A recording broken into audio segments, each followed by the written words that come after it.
Starring Entertainment. Ikaw magsusulat agad din. Okay, go. Thank you Thank you sa inyo. Okay. Miss Sarah, paano nag-umpisa talaga yung friendship nyo? At paano nabuo itong collaboration nyo na pumasok sa politika? Yun na ko kasi di ba nag-ano sila, yung may foundation sila. So napasama ako sa medical mission nila. And then nag-start kami magkakilala. May nag-invite lang sa medical mission ng St. Gerard. And then doon na nag-start. Hanggang sa tatakbo na siya for Pasig. And then she asked me if I want. Kasi nga, nalaman din niya taga-Santolan. Taga-Santolan. Okay. So, hindi naman ako umuong agad. Alam niya Ate Sarah yan. Tagal pa. So, matagal ka bagong niligawan, bago ka napasal? Kasi sabi ko, magdadasal pa ako. Asking for a sign. Kausapin ko pa yung pamilya ko. Mga 3 months ba ako bago nakabalik sa kanya para mag-decide to run. So, finally, ano yung sign and paano ka na-convince talaga na? Yung sign, sa akin na lang yun kasi ang dami, basta ang dami, may color, may ganyan, mayroon pang about sa family. May mga inaantay akong may mga words, basta ang dami. Miss Sarah, paano ka nakapag-decide na papalaot na sa politics? Actually, we had no plans talaga na pumasok sa politics. Gusto lang namin talaga tumulong. Meron lang talagang isang situation na talagang napaisip ako na kailangan yata ako ng Pasig. May matanda na pumunta dito na kailangan niya ng operation sa Catarata. And sabi niya, ilang beses na siyang papalik-balik sa City Hall. Wala siyang nakukuha kahit pamasahe. So, nung time na yon, parang binigyan ko lang siya ng konting tulong. Umiyak siya sa akin. Tapos sabi niya, tinuro ka ng City Hall na sa mayor's office, pumunta daw ako dito kasi mas makakatulong daw kayo sa akin. So doon ako napaisip na, teka saglit, parang may mali. Bakit itinuro di ba may mali? So ang ginawa ko, ako na sumagot ng operation niya for her catarata. Nung na-operahan naman siya. Yun lang ang medyo, doon ako talaga napaisip na I think possible. Pero hindi mo nasagot kanina yung question si Madam Sarah. Hindi mo man direktang kalaban si Vico pero nasa kampo ka ng kalaban? Actually, I don't really personally know Vico kasi si boss na yung nakasama ko sa trabaho. So, wala akong talagang personal na rin kay si Ate Sarah talaga yung binigay sa akin ni Lord para pasukin talaga yung public service. So ready ka naman talaga sinabi, suntok sa mga mabigat pa. Women empowerment. Yes, women empowerment. Babae naman.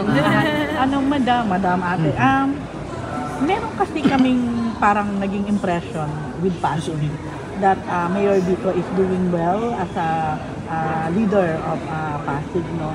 Actually, some other towns parang may inggit na sana taga Pasig, gano'n.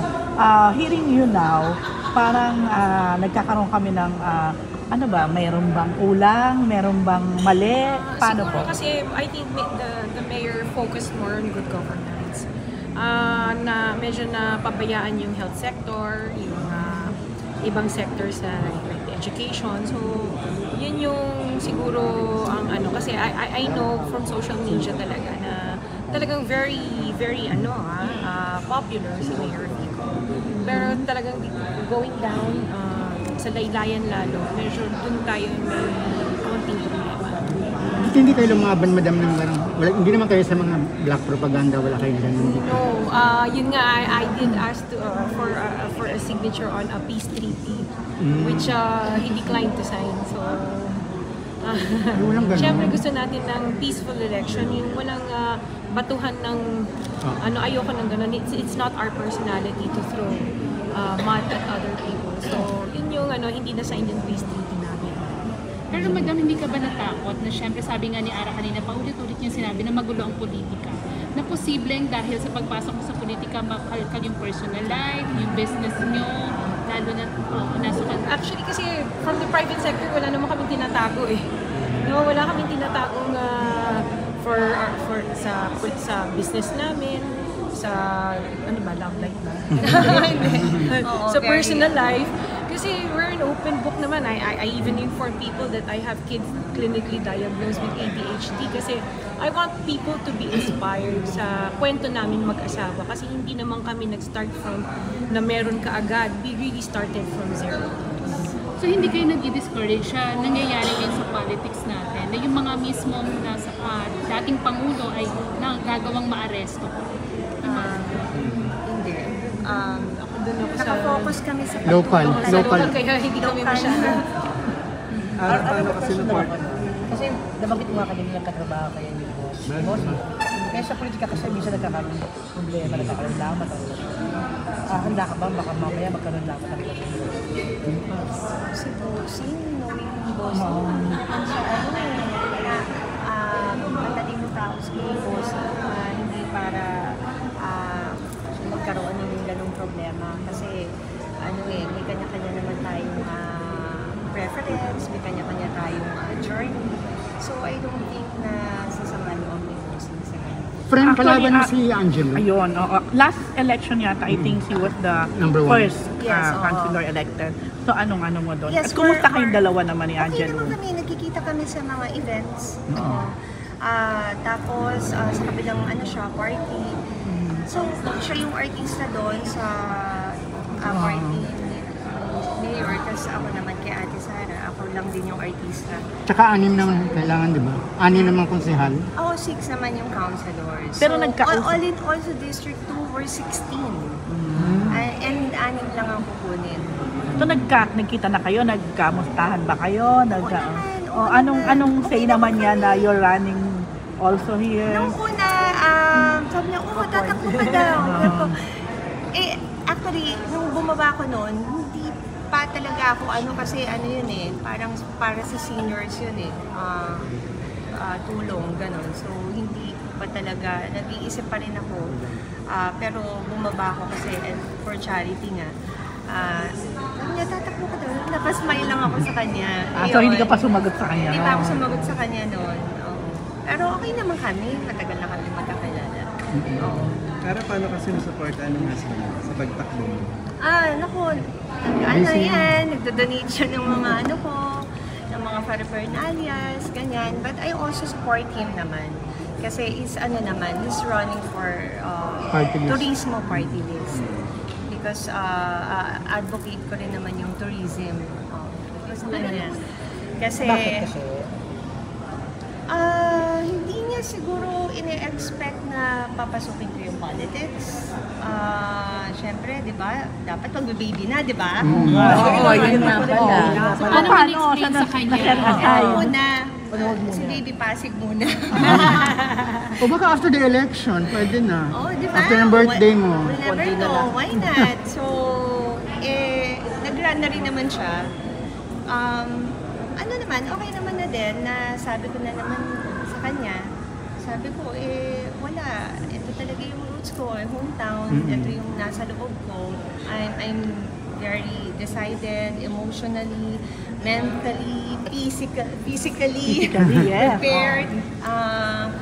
Talagang prepared na ako to run for public office. Sinong mga celebrity friends mo na Basta sa ilan na naman yung paggawa ng plano mo magawa ng baby. Pwede naman isingit. Di ba, syempre, mas busy lang kasi pag-campaign, di ba? Lahat kailangan natin matap. Yun. sinong celebrity friends mo ang nasusuporta sa'yo dito? Marami, halos lahat. Like? Oo. Syempre, yung mga nakasama ko sa shows. Ate, pag kailangan mo. Sino to mga to? Si Aa ba? Ay, si Aa, nandyan din. Oo, si Aa, sinamahan niya ako ng filing. Tapos, bababa rin siya sa mga namin. Campaign. Campaigns.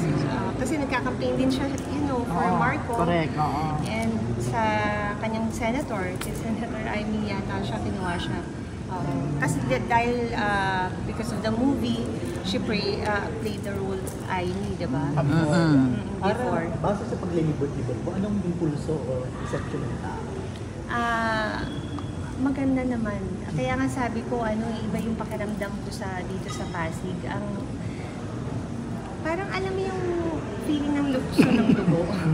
Parang gano'n, di ba, naramdaman ko na yun. So parang gano'n yung nararamdaman ko dito sa Pasig. So ibig bang sabihin, bibili ka ng bahay dito or meron na kayo? May bahay na sila. Meron na kayo. Sa bahay talaga kami. Nirenovate lang siya. So ngayon, pag nanalo kayo, dito na kayo talaga mag-stay dito? Yes, meron. Dito Ganun, siguro. ganun. Oo. Sabi na-mention mo kayo na si John Lloyd, which is true talaga na Yes. kababayan mo talaga siya sa Kasi Santola, no? yung Oo. parents niya at saka mommy ko, magkababata. BFF, parang gano'n. Hindi naman sobrang BFF, magkakalaro, oo. Kasi yung Magkakilala street sila. na yun. Yeah. Na-approach mo ba siya somehow, o gusto mo ba siyang i-approach para, in a way, give them yung Isang support stage. niya? Oo.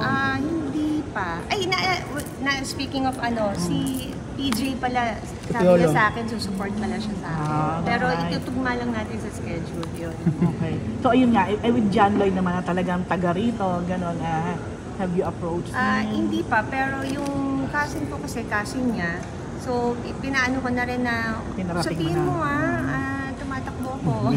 Yun. So, Okay, last na lang. Pareho kayong, of course, mga kababaihan, mga babae. Women's Month ngayon. Would you say na yung tandem ninyo ngayon, both women, pwedeng, ito na, ang pwedeng, ano ba, tamang term. oo nga, no? Bago sa shake sa bayan ng Pasig. Yeah, syempre kasi bilang isang ina, no, isang babae, alam natin kung anong pangangailangan sa pamilya, no, anong pangangailangan na mga anak natin. So I think yung tandem namin, pareho kasi kaming mga mothers, alam namin kung anong needs talaga ng bawat isang Pasigueño siguro na yun palang pinahahapyaw o pinararamdam na namin sa mga Pasigueños. Okay, thank you. Thank you. Ara, ikaw.